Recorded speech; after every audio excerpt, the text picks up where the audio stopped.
Hi, my name is Saishreya and I was a student at DQ Labs in the year 2022. I had taken both self-study as well as online one-on-one courses with the faculty.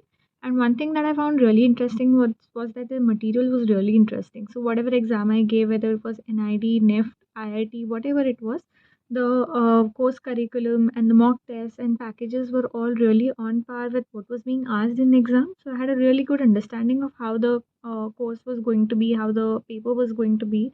So when I moved to the second phase of NID, I had online one-on-one courses with the faculties.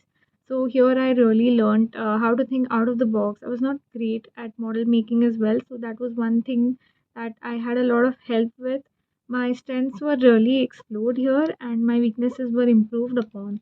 So I would say that the faculty, their experience, and the way the course is structured, the way the papers are there, all that really helped me a lot. And I think that's why DQ Labs is really very special for me.